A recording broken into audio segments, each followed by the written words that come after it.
Boa tarde, companheiros da Causa Operária TV. Está começando mais um correspondente internacional aqui na Causa Operária TV, canal Reserva. Eu sou Adriana Machado, estou em Nova York, estou aqui com o Cláudio Martini. Cláudio. Oi, Adriana. Oi, todo mundo aí no Brasil. Olá. E o Felipe Bombardelli, de Praga. E Felipe?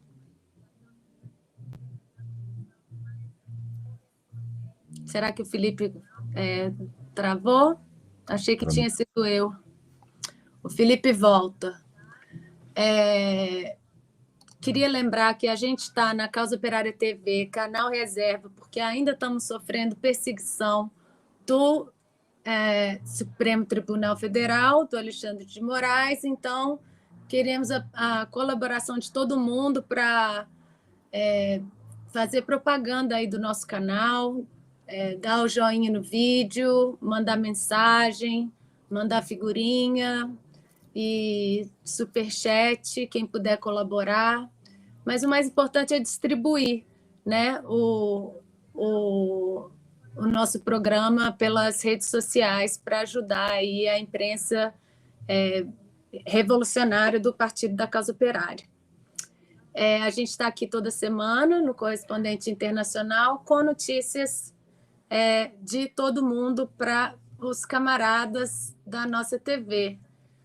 O Sou Eu já está aqui com a gente, a Eliana Monteiro da Silva, o Gabriel Teles, a Flávia Mello já mandou uma figurinha, bom trabalho, obrigada, Flávia. Serguei Clarete, ao vivo, o Nunjap, estava aqui antes de começar, Carpinteiro do Universo, Breno Dias, Melo Carlos de Alberto também mandou figurinha, continue assim. Obrigada, companheiros. A gente agradece muito a participação de todos aqui no Correspondente Internacional toda semana e vamos ver se o Felipe volta, né? Mas até ele voltar, a gente já pode ir começando. A gente queria falar essa semana principalmente da guerra do conflito da Ucrânia, da Rússia na Ucrânia, porque a gente viu que teve aí um acontecimento diferente, né? Essa última semana. A gente, pela primeira vez, está vendo mercenários da OTAN falando inglês diretamente lá na Ucrânia, fazendo postagens. Mas antes da gente começar a falar sobre isso, ontem teve uma notícia estranha que a gente não estava conseguindo confirmar e que até agora parece que não foi confirmada, que faz parte da guerra psicológica de informação que a gente está vendo desde o começo do conflito em fevereiro. Foi a notícia que teria havido um suposto ataque ao Putin, ao carro do Putin. Então, para começar a falar de todas as mentiras do imperialismo em relação à guerra, ao conflito na Ucrânia e tudo que tem acontecido no mundo, vamos começar com esse vídeo da Sputnik contando sobre esse suposto ataque do Putin que deixou todo mundo curioso. Na quarta-feira, 14 de setembro, o tabloide britânico The Sun afirmou que o carro do presidente russo Vladimir Putin foi alvo de um atentado à bomba por causa do conflito na Ucrânia.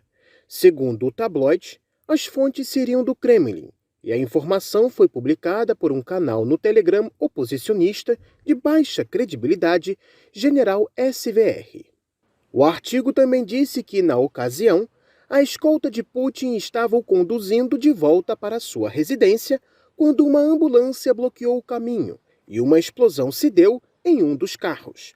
Um estouro muito alto foi ouvido, assim como uma coluna de fumaça densa foi vista, mas o presidente teria sido retirado da cena são e salvo.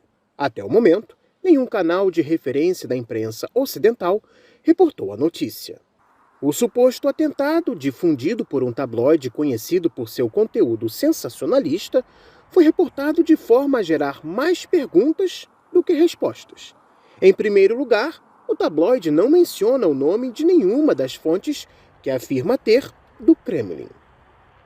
Em segundo lugar, O tabloide também não informou o local e a data do suposto atentado. Tampouco foram mencionadas testemunhas, apesar do suposto alto estrondo da explosão. Ainda em relação à grande coluna de fumaça, nenhum vídeo ou foto, pelo menos recolhido de possíveis testemunhas nas redes sociais, não foi apresentado. Outro detalhe também é o castigo que o artigo afirma ter sido aplicado a vários membros da segurança pessoal de Putin.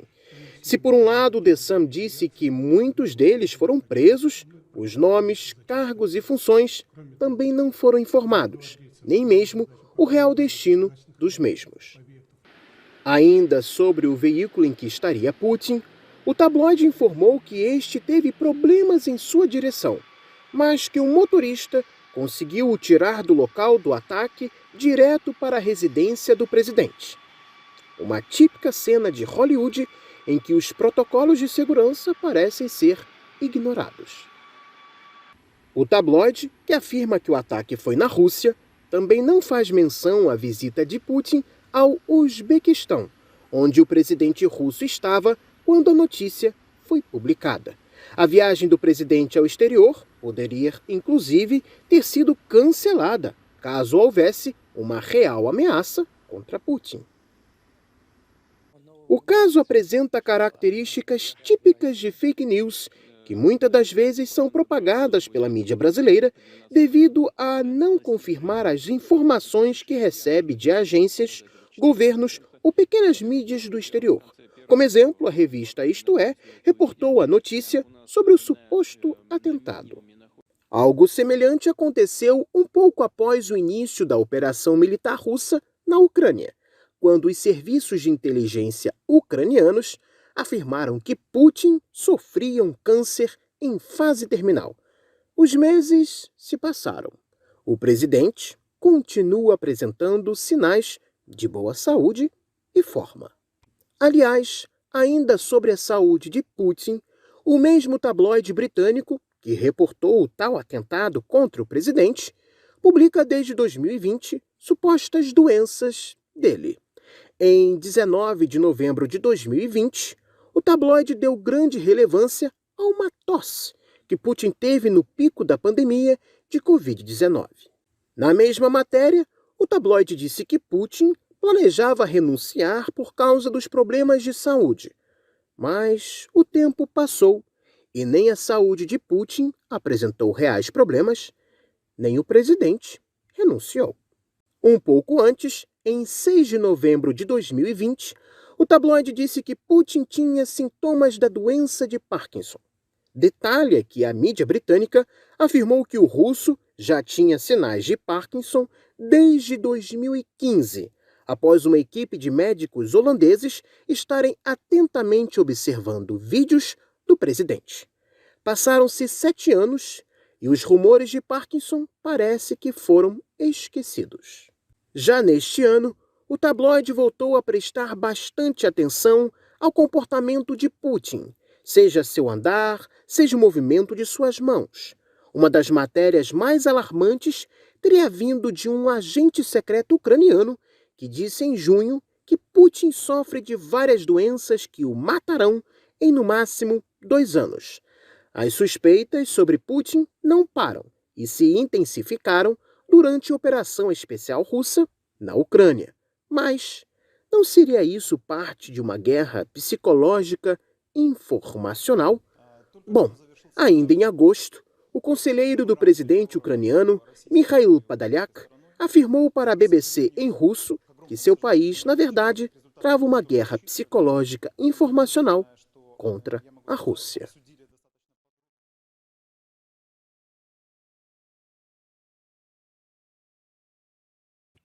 Então, aí foi o vídeo da Sputnik mostrando as mentiras que são contadas pela imprensa capitalista. Queria só dar um oi para Maria Genovesa Cordeiro, que está aqui. Maria Alvaredo elogiou o programa, muito obrigada. Companheira, desculpa, Márcia Alvaredo. E o Tovarish Carneiro está aqui também, dando boa tarde. Sou eu, mandou uma figurinha, muito obrigada. Então, vocês viram aí, as mentiras da imprensa capitalista são infindáveis, e o que a gente queria falar desse ataque que aconteceu na região de Kharkov, né, nesses últimos dias, é o que a gente já tinha começado a falar na semana passada. Muitos ucranianos morreram, e os russos, eles se movimentaram para trás, né? Eles abandonaram os postos onde eles estavam, abandonaram alguns equipamentos e munição, mas eles não tiveram a perda de soldados, né? Que é o mais importante na guerra.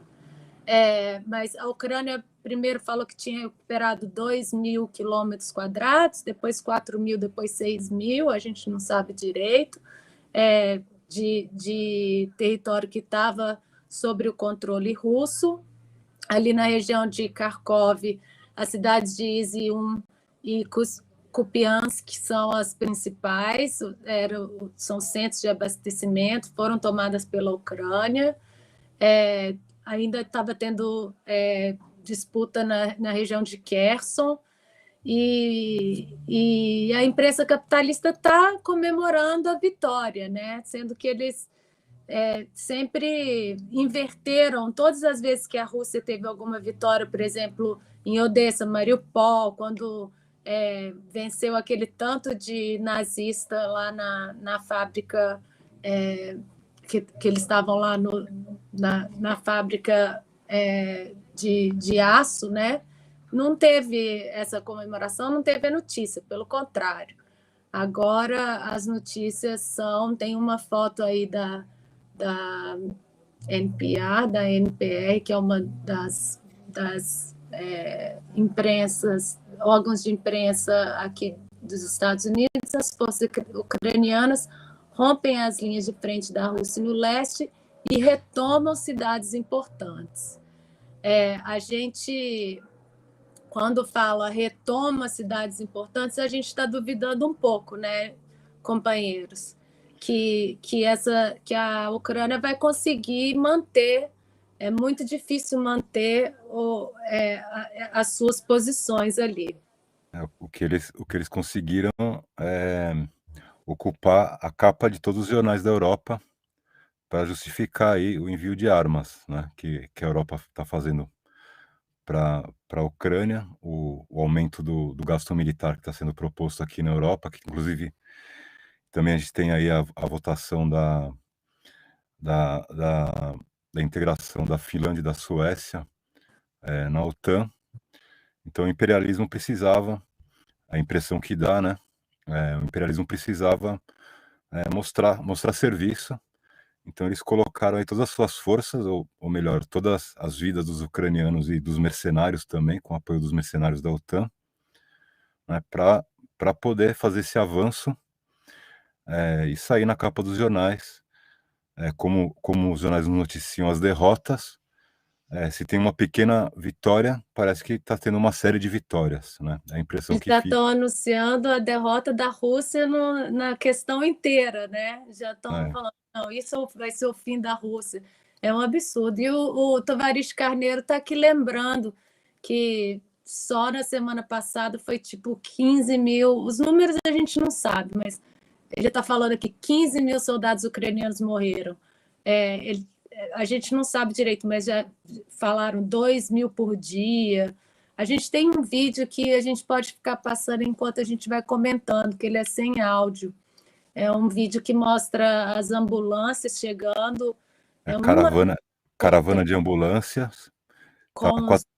Tá chegando em Kiev, né, que fica a 400 quilômetros onde está tendo esse avanço militar. Então a gente vê que o avanço ele custou caro para o exército ucraniano, né, e também com apoio aí das forças de soldados estrangeiros que falam inglês, né, com fardas diferentes dos soldados ucranianos, né, aí as caravanas de bucha de canhão aí para sair na portada, na capa dos jornais aqui na Europa. A gente já mostrou aqui no Correspondente Internacional o vídeo do exército ucraniano indo atrás dos jovens ucranianos no meio da noite, na balada, na boate, forçando eles a se juntarem ao exército, né? E a gente está vendo por quê. Estão morrendo todos aí. É bucha de canhão mesmo. Então, eles acabam com o exército enfraquecido, sem treinamento, apesar da gente já saber que a OTAN está fazendo treinamento dos soldados, principalmente das tropas nazistas, há muito tempo, né? Mas apareceu aí essa semana, junto com esse ataque na região de Kharkov, vários vídeos de soldados falando inglês. A gente Também interessante apresentar também como que é a tática fascista, né? Eles pegam o pessoal aí no bar, inexperiente, coloca na frente, na linha de frente, e eles ficam atrás e falam, se vocês avançam, se vocês recuarem, a gente mata. Então, ou eles vão para frente e enfrentam o exército russo, ou eles recuam e morrem na mão do exército ucraniano. Mas é mais fácil morrer na mão do exército ucraniano do que do exército russo. Inclusive, eles recuaram aí. E voltaram a aparecer depois desse avanço aí, né, nessa área, voltaram a aparecer os vídeos das pessoas sendo amarradas em postes, muita gente tomando tiro na cabeça, você vê os corpos com tiro na cabeça, que são os nazistas, né? E como que eles lidam com quem participou, colaborou com a Rússia.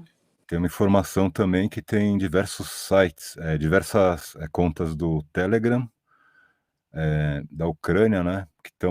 Que aparece as fotos dos que eles chamam colaboracionistas russos, que são as pessoas que vão ser perseguidas aí pelo exército ucraniano, torturadas e mortas, né? A LC29 mandou uma figurona aqui pra gente. Muito obrigada, LC29. O Tovarish Carneiro comentando, a Elizabeth Novi, Nicolai Ronce, tá? A conversa tá boa aqui no chat. A gente, antes de falar dos mercenários americanos, a gente podia mostrar que essa notícia de que a Rússia atacou as usinas de energia, né? O Felipe também tinha umas informações sobre isso. Você queria falar, Cláudio?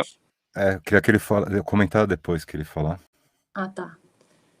Então, a notícia está falando, a Rússia ataca usinas de energia, prometendo conter o avanço da Ucrânia, apagões experimentais no nordeste da Ucrânia durante a noite, perdas russas podem marcar um ponto de virada no conflito. Essa aí é a Bloomberg, né? É uma dos órgãos de imprensa capitalista mais absurdos que a gente tem aqui. O que você acha desse ataque às usinas de energia, Felipe? O pessoal sempre questionava por que a Rússia não atacava a infraestrutura da Ucrânia, pontes, eletricidades e tal, porque justamente a Rússia estava seguindo a marcha lenta na questão da guerra, né? E agora que os ucranianos estão pesando a mão, eles resolveram destruir as usinas elétricas. Parece que 50% das usinas foi afetado. E as pontes, né, que é o principal meio de logístico, de você enviar as armas para o campo de batalha, né? Então, uma parte importante na guerra é justamente a logística, e você atacando a infraestrutura, o meio de transporte das armas até o campo de batalha, te dá uma certa vantagem, né? Ou tira a vantagem do oponente, já que a guerra é um jogo de erros, quem erra menos é que ganha.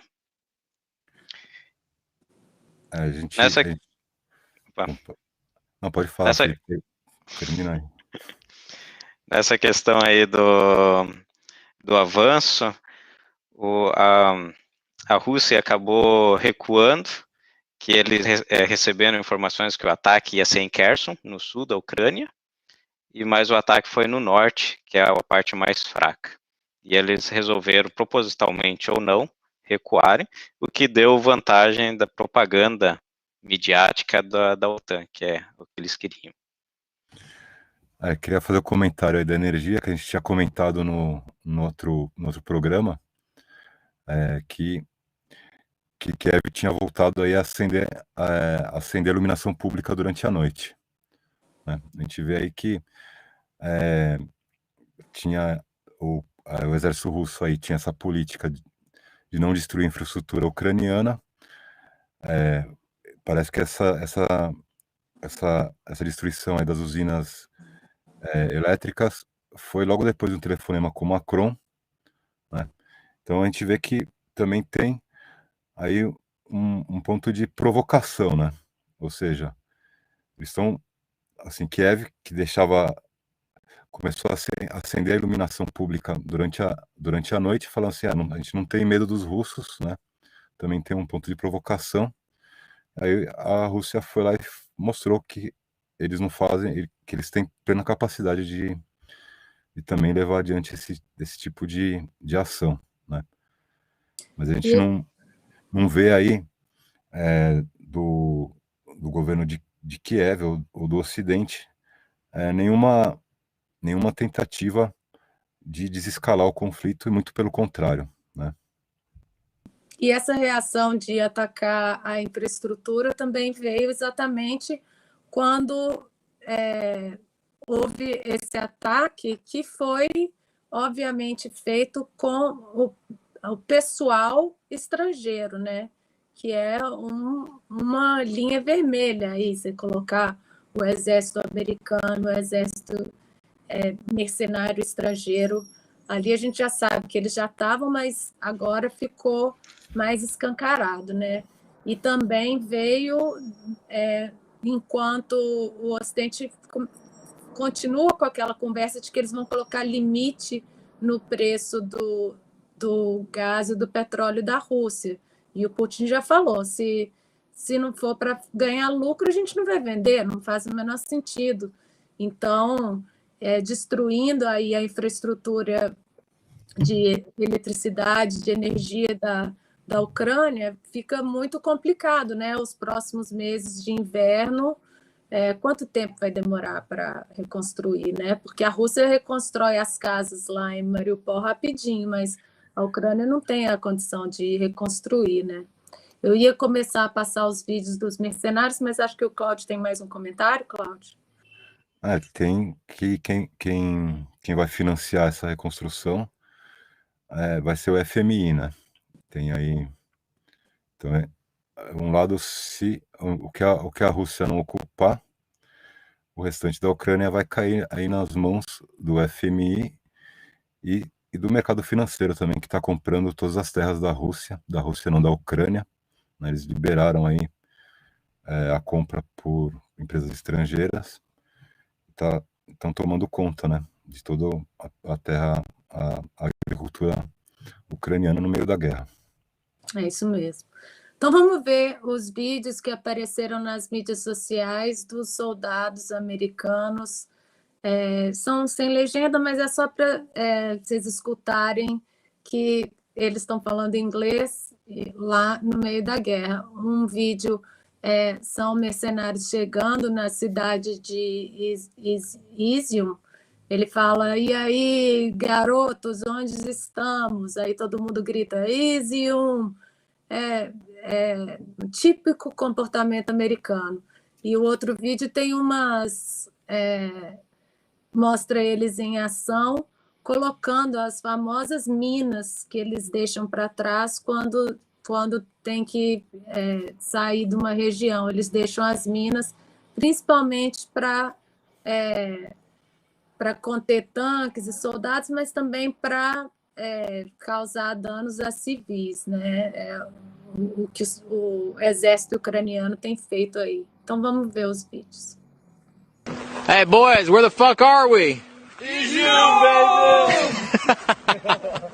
That's a lot of fighting if I can get here. Want to see what some Soviet shit looks like? I'll flip this up. Look at that. Looks good. Welcome to Izium.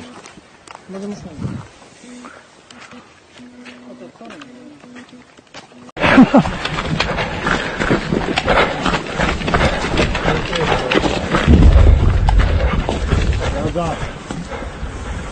one. Hey, they're falling back all the way. Yeah, let's go back. Keep moving. Hey, roger that. Move. Let's go. Drone's watching this. He's so retarded. That was wild. Didn't even get to the block post.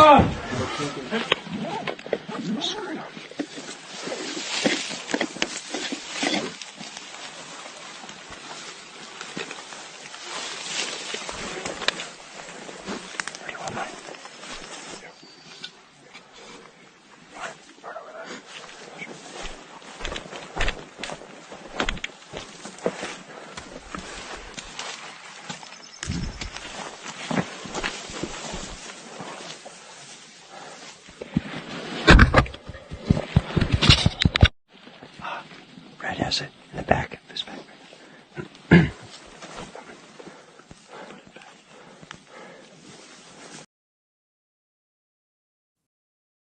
E aí, Felipe? É importante notar que, normalmente, como é o pessoal mercenário estrangeiro que tem grande experiência em guerra, normalmente eles ficam atrás das linhas, treinando o pessoal ucraniano, né? Então, se eles colocaram os mercenários estrangeiros para na batalha, americano principalmente, é porque eles utilizaram toda a força, né? É isso mesmo. E o Tovares está aqui lembrando que esse ataque à infraestrutura da Ucrânia se deu depois deles falarem que a Ucrânia ia vender energia para a Europa. Eu também vi essa notícia. Fala, Cláudio. E o vídeo da bandeira, do mercenário tirando a bandeira da Rússia? Esse pode passar enquanto a gente vai falando, produção. Esse é curtinho também, que a gente mandou no final.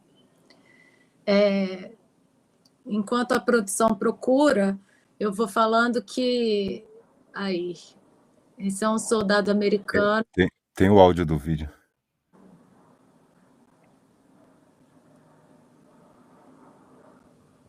Yeah. Fuck Russia. Fuck you. Yeah. Aí vocês viram... Que eles foram lá fazer selfie, né? Falando em mas a gente não acredita muito na estratégia militar aí do Ocidente, né? A gente acredita mais que essa ofensiva não tem um valor estratégico, mas sim de pura propaganda. É bom a gente prestar atenção nisso, né? Ver como que vai decorrer isso daí. Esses americanos não estão lutando pela pátria deles, eles não estão lutando por nada, eles estão lá por dinheiro. E os ucranianos, a gente sabe, são os nazistas, enquanto os russos a gente vê que sabem muito bem que estão defendendo a Rússia, defendendo o povo do Donbass.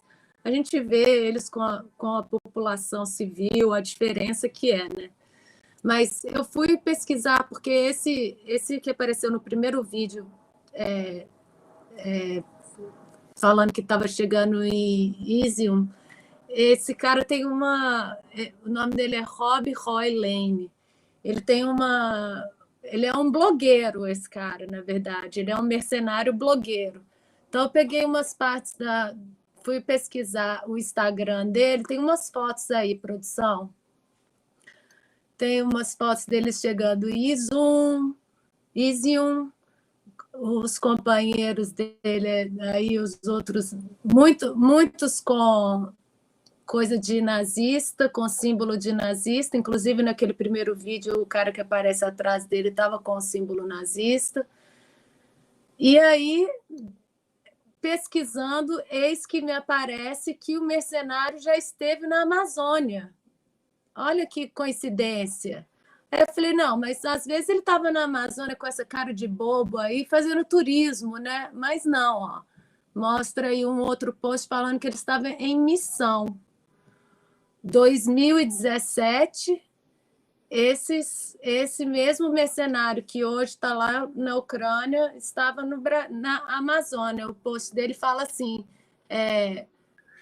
siga-me até a floresta. Bem-vindo ao Brasil. Mais importante, bem-vindo à Amazônia. Ou seja, Tá lá para proteger os índios, né? Dando a impressão que a Amazônia não é bem o Brasil. E é aí um mercenário de Instagram, que fica posando para foto e matando gente por dinheiro sem entender o que está acontecendo. E a gente tem que tomar muito cuidado quando a gente vê que esse cara já esteve na Amazônia. É um anúncio grande, né, do que pode vir por aí. Então, eu queria falar um pouquinho sobre a ofensiva da Amazônia, que continua, mas queria só ver se tem mais alguma coisa da Ucrânia por agora. A gente vai falar mais da energia mais para frente. Então, não tendo nada, vamos passar para a parte para lembrar que na semana passada a gente fez o programa foi especialmente sobre a Amazônia, mas a gente não passou o vídeo da Laura J. Richardson, que é a comandante do Comando Sul, que viajou para a Colômbia, onde ela fez o acordo com o Petro, que já falou que vai ter exército americano na Amazônia, já entregou a Amazônia, já está falando em forças internacionais. A vice do Petro também encontrou com a comandante do Comando Sul. Depois ela veio no Brasil, foi no Brasil e foi no Equador. Mas como na semana passada a gente não mostrou, eu queria mostrar essa semana o videozinho dela falando por que ela tem interesse na Amazônia. Vamos ver. This region is so rich in resources. It's off the charts rich. And they have a lot to be proud of. And our competitors and adversaries also know how rich in the resources that this region is. 60% of the world's lithium is in the region. You have heavy crude. You have light sweet crude. You have rare earth elements. You have the Amazon, which is called the lungs of the world. You have the 31% of the world's fresh water here in this region. And there are adversaries that are taking advantage of this region every single day, right in our neighborhood. And I just look at what happens in this region in terms of security, impacts our security, our national security in the homeland and in the United States. Nos anúncios da agenda da comandante, fala que ela, no dia 8 de setembro, ela se reuniu com líderes militares no Brasil para discutir a cooperação em matéria de segurança e, pasmem, participar de eventos da comemoração pelo aniversário de 200 anos da independência do Brasil, que foi celebrado no dia 7. Ou seja, a esquerda não comemorou a independência do Brasil, mas o Comando Sul, a comandante do Comando Sul, comemorou assim com os militares. É uma loucura. Depois, ela na Colômbia, que ela foi primeiro, ela promoveu o Seminário Híbrido de Mulheres, Paz e Segurança. E é uma comandanta, né? Então tá tudo bem. Comandanta. E o que eu achei importante no discurso que ela fez no Equador, que ela falou que o problema principal é a insegurança ambiental, que envolve atores não estatais e estatais malignos, a mineração ilegal, extração ilegal de madeira e desmatamento. Aí ela chamou as organizações criminosas transnacionais como um dos principais órgãos aí que causam perigo na Amazônia. E os exemplos de organização criminosa transnacional que ela deu no Brasil é o PCC, que muita gente aí fala que tem ligações com o Lula e com o PT, né? Eu achei muito engraçado essa mulher comentar sobre o PCC lá no Equador, de um discurso diante de todos os ministros da Defesa. E aí depois ela lembrou também que existem outros atores malignos além do PCC. Por exemplo, a República Popular da China, E a Rússia também são culpados. Na América do Sul, no Sul, a China está jogando xadrez e a Rússia está jogando damas, ela falou. Então, a gente vê aí. E lá no Caribe, ela também promoveu Nações do Caribe Unidas para o Empoderamento das Mulheres, a comandanta. O que vocês acham, companheiros? Bom, a gente tá vendo aí, né? Tá vendo o que tá acontecendo, né? A gente já O viu aí. discurso dela, você falou que parece o quê? A gente vê. Isso aí já vem de muito tempo, né? Eu acho que é mais ou menos. A gente vê aí que. Bom, falar assim, que na Ucrânia foi mais ou menos assim também, né? Então é onde vai parar esse tipo de ingerência dos Estados Unidos, né? E a gente vê aí o identitarismo, mais uma vez, sendo usado para trazer a pior política imperialista aqui para dentro. Então, lembrando sempre a Amazônia do Brasil, a Amazônia da América do Sul, fora o imperialismo da América do Sul, fora o imperialismo da Amazônia. O Washington Brasil Office está organizando um evento aqui na semana que vem e a gente vai dar notícia, porque é a direita, é Washington Brasil Office, a PIB de novo. Então, os mesmos atores aí, os atores benignos, não são os atores malignos da comandanta. É importante frisar que ela comenta que na Amazônia tem bastante lítio, e é um mineral que está dando bastante rebuliço e golpes. Na Bolívia, houve um golpe aí de Estado por causa do lítio e com a questão do Tesla, né? Na Sérvia também tem certos minerais de minas de lítio, que também está em conflito, e agora na Amazônia o pessoal também está de olho, né? Ela tá lendo aí os recursos da Amazônia. Parece que ela tá no restaurante lendo o cardápio, né? Eu achei engraçado esse comentário do Cláudio, mas é isso mesmo. Tem o petróleo, temos ouro, temos lítio. O que eu vou escolher primeiro? E a crise energética, a gente está vendo aí que daqui para frente só vai piorar, né? Então, essa questão da Amazônia, lógico, vai ficar cada vez mais urgente. O lítio aí que é feito, usado para fazer as baterias, baterias elétricas, e o petróleo, o gás. Então, vamos falar de novo da crise energética. O Cláudio queria começar com o vídeo do Putin sobre o que a gente falou na semana passada. Você pode explicar, Cláudio? Ele está dando a resposta ao Borrell, aí, que é o cargo máximo da diplomacia da Comunidade Europeia, chamam ele de fascista, que é um absurdo, porque a Rússia foi o país que derrotou o fascismo. O próprio Putin, ele é filho aí, ele é filho de uma família que ele nasceu, acho que 3 anos depois do cerco de Leningrado, ou seja, foi um dos maiores cercos militares da história. O pessoal estava comendo carne humana, mesmo. A mãe dele perdeu o filho no meio desse cerco, o irmão dele. O pai dele estava na frente de combate, né? E é complicado você chamar o Putin de fascista, né? Ele pode ter uma posição irracionária, né, de direita, mas ele não é fascista. Ele respondeu aí o Borrell, também não chamou o Borrell de fascista, né? Porque a gente tem que ver bem quem que a gente está chamando de fascista. Ele fez uma colocação que durante a Guerra Civil Espanhola, em 1936, se o Borrell fosse vivo, de que lado ele estaria? Certamente do lado dos fascistas. Né? Isso é verdade, mas não é exatamente a realidade atual. Né? Ou se pode...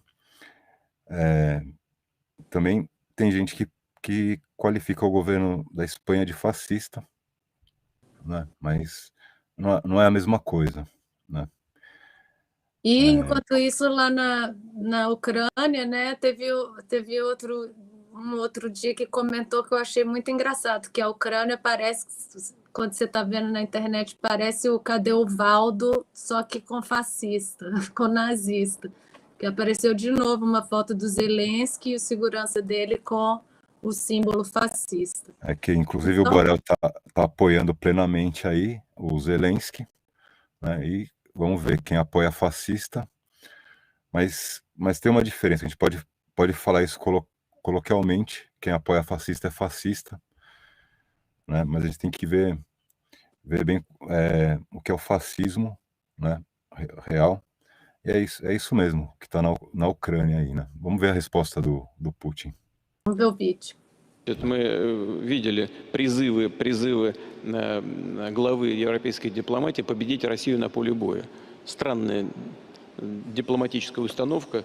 Если бы он был министром обороны какой-то страны, можно было бы понять эту риторику. А для главного дипломата Евросоюза это звучит, из его уст это звучит очень странно. Вот. Но Бог с ним, Бог ему судья, пускай он излагает, что хочет. Что касается фашистских режимов, он же испанец, да? Да, испанец. Вот если бы он жил в 30-е годы в Испании и услышал бы в сводке погоды известную сакраментальную фразу «Над всей Испанией безоблачное небо». Как известно, это был сигнал к началу государственного переворота со стороны генерала Франко. Он бы взял в руки оружие и на чьей был стороне? На стороне демократически избранного левого правительства Испании того времени или на стороне путчистов? На мой взгляд, он был бы на стороне путчистов, потому что он сегодня поддерживает как раз таких же путчистов на территории Украины. Первичный источник власти, сегодняшней власти, государственный переворот 2014 года. Он их поддерживает. И тогда он был бы на стороне фашистов, наверняка. Вот кто на стороне фашистов. Então tá aí o Putin. Mais algum comentário, Cláudio, antes da gente passar? Não é isso, né? Tá aí A falando aí gente... que quem estaria do lado do fascismo seria o Borrell, né? Mas sem dizer que ele é fascista diretamente. Hoje em dia, a política está toda muito confusa, né? A gente já falou aqui da mistura do quem que é fascismo, quem que é a direita, quem que é a esquerda, quem que é o imperialismo. A gente vem falando sobre isso. E o que é a democracia, né? São coisas que o PCO, a gente tem a universidade marxista, o que é o fascismo, a gente tem a universidade marxista sobre democracia e socialismo. A gente viu aqui umas coisas que a gente nunca ia imaginar. A Inglaterra já falou que talvez vai precisar de apoio do FMI. Agora a Alemanha está falando que pode nacionalizar a empresa de energia. Quem quer dar essa notícia? A Uniper está falando que precisa de ajuda do governo para sobreviver. Tem uma matéria aí, uma capa da Bloomberg. Pode falar, Felipe. Isso. A parte da energia elétrica na Alemanha e aqui na República Tcheca, o custo é negociado nas bolsas de valores, né? E essa empresa Uniper, ela tem déficit, ou está tendo dívidas, déficit, e foi uma das construtoras ou umas que financiou a construção do Nord Stream 2. Então, ela está pedindo ajuda para o governo, ou seja, pegar o dinheiro da população e pagar os bancos, os empréstimos dos bancos. Fora que, normalmente, eles pegam, como aconteceu na Áustria, de trazer a dívida para empresas, para o Estado, e colocar o lucro para as outras empresas, para distribuidoras, que são privadas. O grande detalhe dessa Uniper, que o pessoal fala que se ela entrar em falência, ela pode acarretar uma outra crise igual em 2008, quando o banco me fugiu o nome agora, aquele grande banco acabou falindo em 2008 e levou a consequência da grande crise. Então, eles estão tentando manter vamos dizer, a sanidade financeira dessa empresa para não acarretar uma nova crise. Mas eles estão mantendo aí, né? É o Morgan Stanley, né? O banco americano. Isso.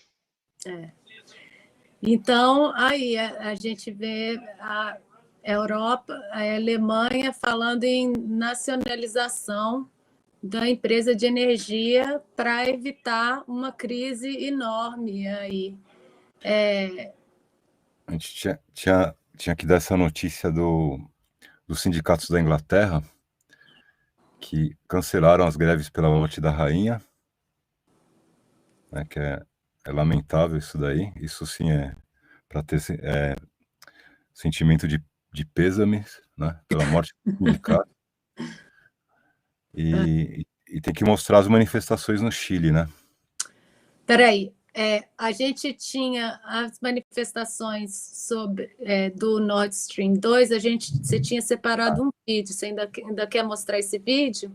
Tem várias manifestações contra o Nord Stream 2. Pedindo a abertura do Nord Stream 2, né, por toda a Europa. Vamos passar só para ver se dá tempo da gente falar tudo? Tá. Bom, tem a manifestação na França, na Inglaterra e na Itália. São várias manifestações, se a produção puder passar um pouquinho aí para a gente. E aqui na Espanha vai começar 15 de outubro as manifestações aqui, movidas pelos aposentados, sindicato aí dos pensionistas.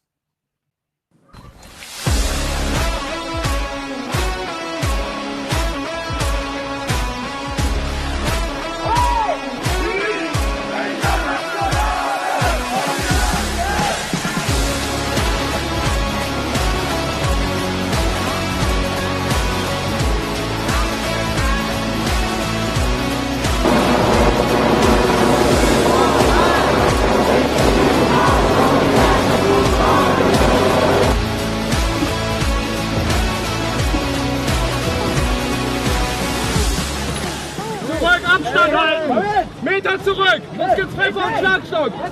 Meter zurück!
Então, aí as manifestações para abrir o Nord Stream 2 para evitar a crise energética, lembrando que o Nord Stream 2 foi fechado por pura pressão dos Estados Unidos, né? O Biden, inclusive, perguntaram para ele, mas como é que você vai fazer essa pressão?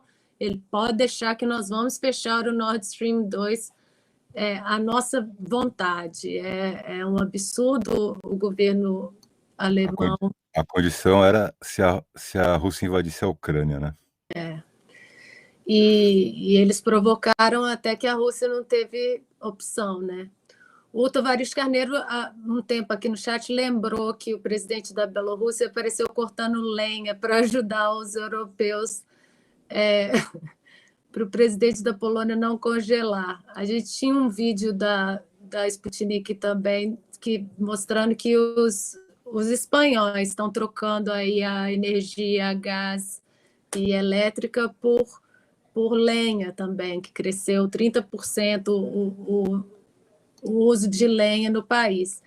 E uma notícia que era da semana passada também, que não deu tempo de dar, que é muito impressionante, é que na Suíça, quem violar as regras de aquecimento pode pagar multa ou ir para a prisão. Tem uma coisa, um card aí da RT, que fala que o governo suíço tomou medidas drásticas para aliviar a crise de energia. As pessoas só podem aquecer, nos edifícios com o sistema de aquecimento a gás, só podem aquecer as salas até 19 graus. E a água quente só pode ser aquecida até 60 graus. Aí... É o novo Covid, agora tem que usar a eletricidade com máscara. Aí você pode pagar uma multa de $33 mil ou ir para a prisão até 3 anos. Mas ele falou numa entrevista, não somos um estado policial. Fala, Felipe. E surgiu algumas fake news, algumas fotos de publicidade, se seu vizinho está com a temperatura acima de 19 graus, denuncie aqui no telefone da energia, do serviço de energia. É muita loucura.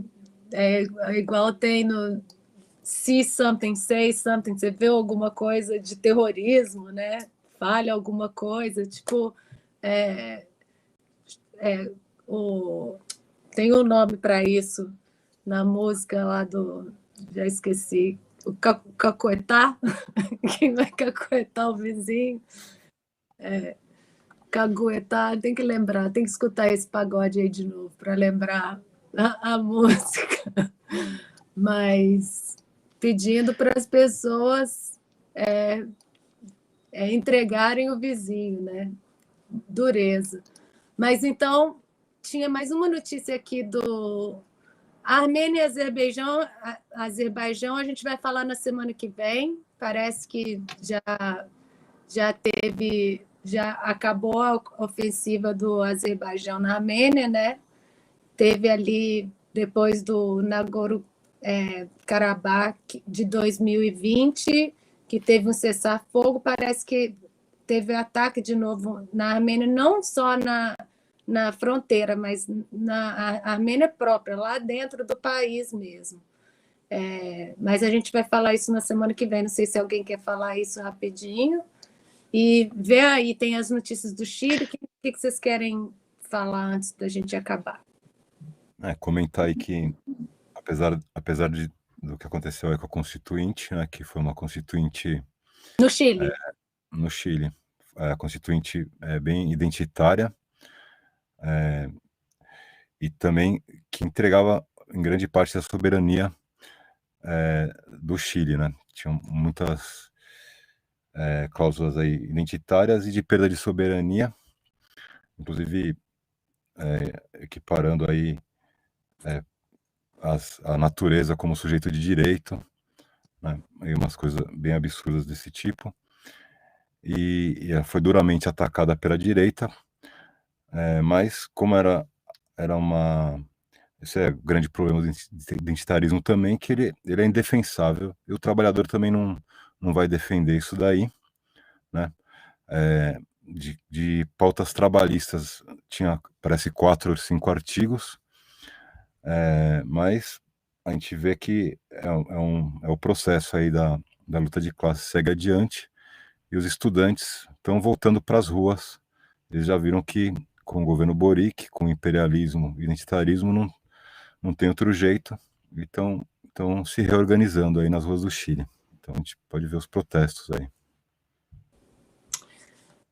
Lembrando que no canal do YouTube Rádio Causa Operária tem o podcast Mundo em Uma Hora, que é 1 hora de comentários aí do companheiro Cláudio e outros companheiros do internacionalismo, falando 11 de setembro de Gabriel Boric, o Mundo em Uma Hora, número 89. Então vai lá. Analisa aí a Constituição, e principalmente que a Constituição é uma questão de poder político, né, e que não existe poder constituinte se o povo não tem o poder nas suas mãos, né? Se está lá o presidente imperialista, se não levar adiante a revolução, a gente não tem condições de ter aí uma Constituição que seja favorável aos interesses da população e muito menos colocar em prática essas disposições, que também não adianta nada estar escrito se não vai ser cumprido, né? Então tá aí, podcast O Mundo em Uma Hora, episódio 89, o 11 de setembro de Gabriel Boric. Tá no canal Rádio Causa Operária. Para quem... E também é interessante acompanhar aí a posição da esquerda identitária, que fala, nossa, a gente fez uma coisa tão avançada do outro mundo e o trabalhador não consegue entender, né? Que eles foram tão avançados e o trabalhador é tão burro. Isso aí é um pouco fora da realidade. Então, a gente agradece aí o pessoal que acompanha o PCO, que consegue entender o que a gente está falando. E o trabalhador também. No Twitter da Causa Operária, do Partido da Causa Operária, tem vários vídeos sobre o ataque do exército do Boric em cima dos trabalhadores, dos estudantes, dos indígenas. Foram postados lá no Twitter do Partido Causa Operária. Felipe, vai vendo aí se você tem mais alguma notícia. Eu vou agradecer o pessoal que está aqui no chat. Nicolai Ronce, a Beth Novio, Tovares Carneiro, o Augusto Pochan Júnior, Silvio Tavares, o Carlos Alberto de Mello, já falei, que mandou um super sticker também. Messias Ferreira da Silva, Rude Pride United Fight, Lu Verdão, boa tarde, Solange Pereira, Luciana Barros, Mauro Sou, nosso companheiro, lembrou aqui do Lehman Brothers, também de 2008, Carpinteiro do Universo, Marcelo, Brasil Soberano Nuclear, já, isso mesmo. Solange Pereira, Arthur Freitas, está falando para a gente chamar o Ana Tablian para falar sobre a Armênia. A gente tem pouco tempo aqui no programa, né? Mas é uma boa sugestão aí para a Causa Operária TV. Ficou mais alguma notícia, Felipe? Tem alguma lembrança, alguma coisa que você queria falar? Dois detalhes. Um do clima bônus, que é um bônus que o governo austríaco vai dar para a população que está residência há mais de 6 meses na Áustria. Porém, para os refugiados não vão receber, ou a direita defende que eles não devem receber porque eles não pagam imposto, não contribuem com o imposto no governo, né? E, por outro lado, tem alguns casos em que a pessoa já morreu, mas ainda assim pode receber por uns certos meses aí o clima bônus, como ocorreu aí em algum caso. E, por final, tem a caso da eleição na Suécia, que a esquerda simplesmente alavancou a extrema-direita e a ministra renunciou, depois das eleições, que foi apertadíssimo entre a social-democrata e o pessoal da direita lá, e por uma pequena porcentagem acabou renunciando. Lembrando que ela já fez um movimento parecido quando ela foi eleita, em que o parlamento votou o orçamento contrário a ela renunciou, e depois, quando viu que a direita ia entrar como ministro, ela, não, mudamos aqui de ideia, e o parlamento manobrou para votar o o orçamento que ela queria. E ela que apoia o Zelensky também, né? Muita gente falando que quem aperta a mão do Zelensky sofre uma praga aí, né? Imediatamente. Aqui, por falar nisso daí, aqui o parlamento da Espanha também recebeu o Zelensky, todo mundo aqui, inclusive da esquerda, aplaudiu. A esquerda imperialista aplaudiu o Zelensky no parlamento, obviamente. É complicado a gente falar isso, chamar de esquerda quem aplaude o Zelensky. Mas hoje está sendo votada a entrada da Finlândia na OTAN, no parlamento aqui da Espanha. Ou seja, parece que essa adesão depende da votação no parlamento de cada país. E aqui nos Estados Unidos, parece que eles estão conseguindo evitar a greve dos ferroviários, que o Biden está tentando aí desesperadamente parar com a greve dos ferroviários, que as companhias ganham bilhões e eles estavam tentando cortar os dias que os ferroviários podiam ficar doentes, uma mesquinharia, né? E o que colocava em risco aí nacionalmente o transporte de alimentos e tudo comercial, que dependeria muito mais de gasolina, que já está caríssima, né? Se os trens parassem. Então, o Biden e o Partido Republicano, o Partido Democrata e Republicano se juntaram para passar uma lei para proibir a greve, e aí foi parado no Congresso, mas parece que agora eles conseguiram, no último minuto, negociar ali para não ter essa greve, que seriam milhares de ferroviários e iam parar o comércio dos Estados Unidos em plena quase hora de votação, né? Mas na semana que vem a gente volta para falar esses pontos com mais detalhes. O Cláudio está rindo aí. Se tem algum comentário engraçado, Cláudio? Se o Biden morresse, podia ser um jeito de parar a greve também, como aconteceu na Inglaterra. Vamos fazer Nesse caso, eu perdoaria. Vamos fazer essa sugestão. Então é isso, companheiros. Na semana que vem a gente volta com mais piadas, mais notícias internacionais, mais correspondente internacional. Eu sou a Adriana Machado, de Nova York, estou aqui com o Cláudio Martini, de Barcelona, o Felipe Bombardelli, de Praga, a Laísa está na produção em São Paulo, e a gente se vê na semana que vem. Lembra de dar um joinha no vídeo, distribuir, acompanhar aí a Causa Operária TV, a imprensa revolucionária independente do Partido da Causa Operária. Valeu, companheiros. Tchau, boa tarde para todo mundo aí no Brasil.